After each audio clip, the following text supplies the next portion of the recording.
ان کی مصیبتوں میں ان کی مدد کرنا یہ بڑا مشکل کام ہے. تو اللہ نے مشکل کام کا حکم دیا، باقی سارے اس سے کم درجے کے ہیں.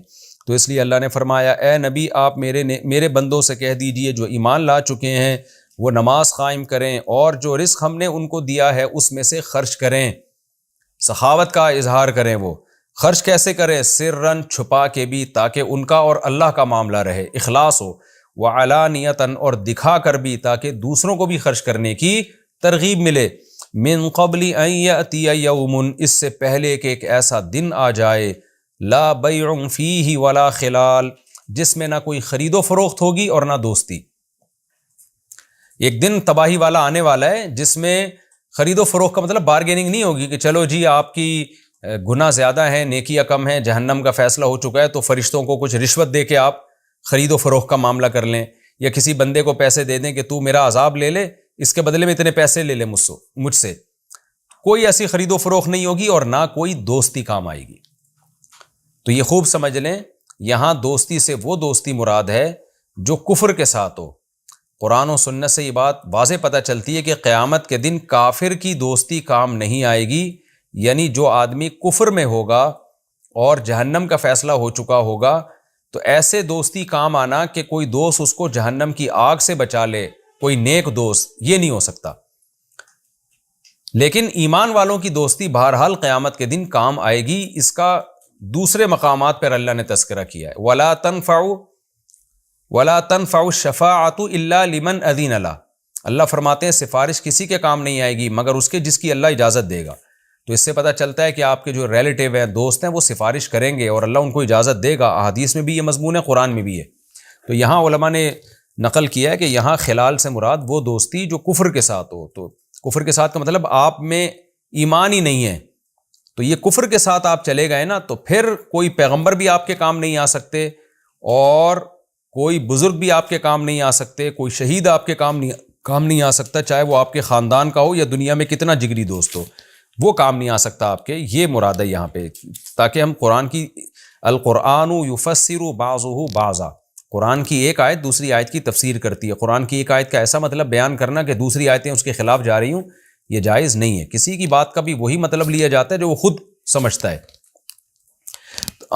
تو ایک بات تو یہ پتہ چلی کہ دوستی سے کیا مراد ہے کہ اگر آپ دنیا میں کفر کے ساتھ چلے گئے نا تو پھر دوستی کام نہیں آئے گی. ایمان کے ساتھ گئے تو دوستی کام آئے گی. جو نیک دوست ہیں وہ آپ کی سفارش کی کوشش کریں گے.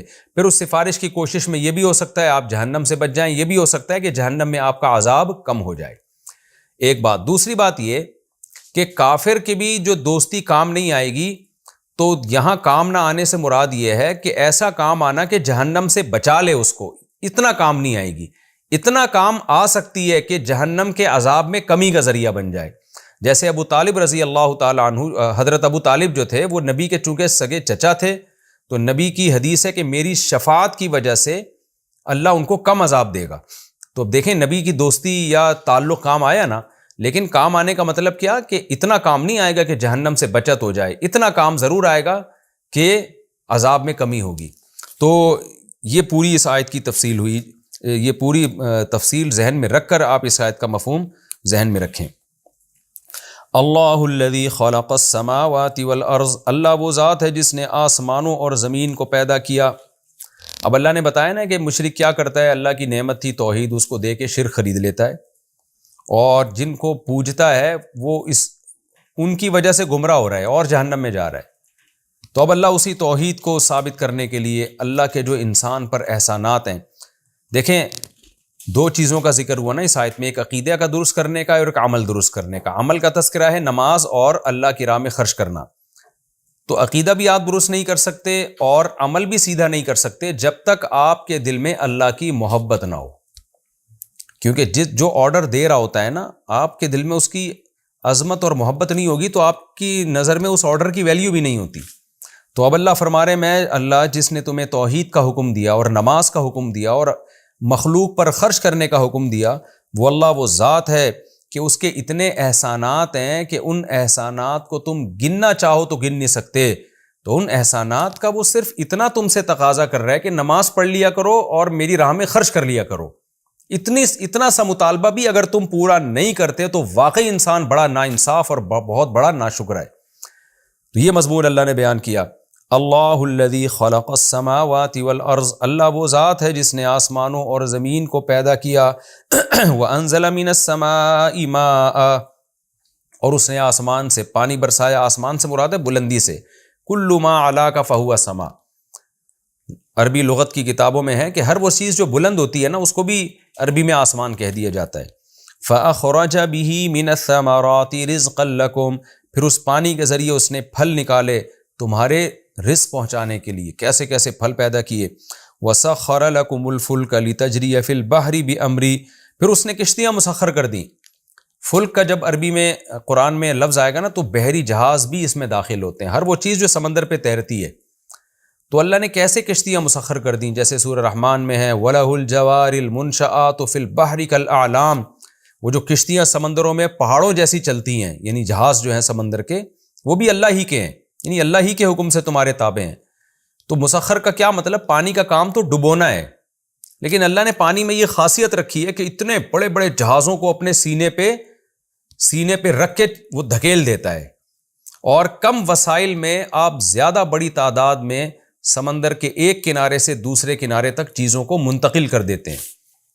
آج ماہرین اس بات کے قائل ہیں کہ اگر سمندر نہ ہوتا تو خشکی پہ تجارت کرنا بہت مشکل تھا اور اس پہ وسائل بہت خرچ ہوتے، جس کے نتیجے میں چیزیں بہت زیادہ مہنگی ہو جاتی. تو اللہ نے سمندر بھی پیدا کیا اور اس میں پانی میں یہ خاصیت رکھی ہے سمندر کے کہ اتنے بڑے بڑے پہاڑ جیسے جہازوں کو وہ سمندر ڈبوتا نہیں اور اپنے سینے پہ رکھ کے چلتا ہے. ایک سوئی داخل کریں گے وہ ڈوب جائے گی، اتنا بڑا جہاز آپ اس کے پشت پہ رکھ دیں گے اور وہ پورا سامان، میں نے دیکھے ہیں وہ ڈاک یارڈ میں میں نے کچھ وقت گزارا ہے، تو اتنے بڑے بڑے جہاز پہاڑوں جیسے، یہ کنٹینر ایسے لگتا تھا چھوٹی چھوٹی ماچس کی ڈبیاں رکھی ہوئی ہیں، اور سمندر کے نیچے جتنا حصہ تھا وہ بھی بھرا ہوا ہوتا تھا خوراک سے. تو کیسے اتنی بڑی خوراک ایک ملک سے دوسرے ملک ایک ہی چکر میں جہاز لے جاتا ہے. یہی اگر سامان ہم ہوائی جہاز کے ذریعے، ٹرینوں کے ذریعے لے جانا چاہیں تو ٹھیک ٹھاک خرچہ آئے گا اس میں. تو اللہ تعالیٰ جگہ جگہ اس کا بھی تذکرہ کرتے ہیں. وَسَخَّرَ لَكُمُ الْفُلْكَ، اس نے ان کشتیوں کو اور جہازوں کو مسخر کر دیا. لِتَجْرِيَ فِي الْبَحْرِ بِأَمْرِهِ، تاکہ وہ سمندر میں اللہ کے حکم سے چلیں. اللہ نہ چاہیں تو یہ نہیں چلیں گی، یہ ڈوب جائیں گی. یہ اللہ کی قدرت ہے جو اللہ ان کو چلاتا ہے. اور قرآن میں دیگر مقامات پہ آتا ہے لِتَبْتَغُوا مِن فَضْلِهِ، تاکہ تم روزی تلاش کرو سمندر پہ. وَسَخَّرَ لَكُمُ الْأَنْهَارِ، یہ تو سمندر کا تذکرہ ہے، اور دریا بھی اس نے مسخر کر دیے تمہارے لیے. پہاڑوں پہ پانی برستا ہے پوری دنیا کو سیراب کرتا ہوا، کہاں سے آپ دیکھیں ہزاروں گاؤں آتے ہیں، بیچ میں درجنوں شہر آتے ہیں، سب کی کھیتیوں کو سیراب کرتا ہوا، سب کی زمین میں پانی جذب کرواتا ہوا.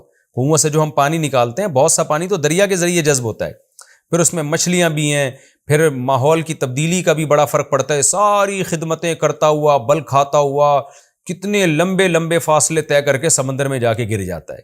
تو اللہ فرماتے ہیں وَسَخَّرَ لَكُمُ الْأَنْهَارِ، اس نے تمہارے لیے دریا بھی مسخر کیے. تو اس کی محبت کا تقاضا تھا، احسانات کا تقاضا تھا کہ نماز بھی قائم کرو اور اللہ کی راہ میں خرچ بھی کرو. وَسَخَّرَ لَكُمُ الشَّمْسَ وَالْقَمَرَ دَائِبَيْنِ، اور اس نے تمہارے لیے سورج کو اور چاند کو مسخر کیا. اور دائبین کنٹینیو وہ اپنے کام میں لگے ہوئے ہیں.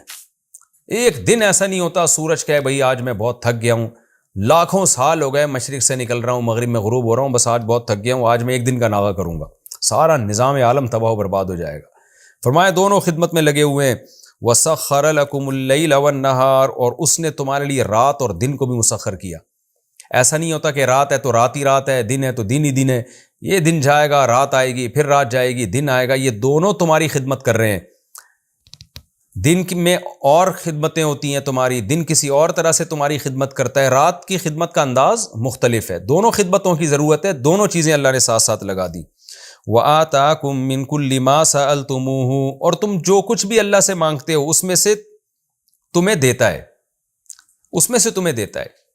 کیا مطلب؟ من تبعیضی ہے، جو کچھ بھی تم مانگتے ہو اس میں سے بھی تمہیں دیتا ہے. یعنی یہ وہ چیزیں ہیں جو بغیر مانگے دے دیں، اور بہت سی چیزیں تمہیں مانگنے پر بھی دے دیتا ہے. وہ کتنی ہماری دعائیں بھی قبول ہوتی ہیں، بہت سی دعائیں تو ہماری ایسی قبول ہو رہی ہوتی ہیں ہمیں پتہ ہی نہیں ہوتا، ہم تو دعا مانگ کے بھول گئے ہوتے ہیں، لیکن اللہ کہتا ہے ان میں سے بھی بہت کچھ تمہیں دے رہا ہوتا ہوں. یہاں یہ اشکال ہو سکتا ہے کہ دعائیں تو حدیث میں آتا ہے ساری دعائیں قبول ہوتی ہیں جو مومن کی، دیکھیں مومن کی دعائیں تو ساری قبول ہوتی ہیں، لیکن بعض دفعہ رد بھی ہوتی ہیں. کوئی حرام کھا رہا ہے، اس بیس پہ دعا رد ہو جاتی ہے.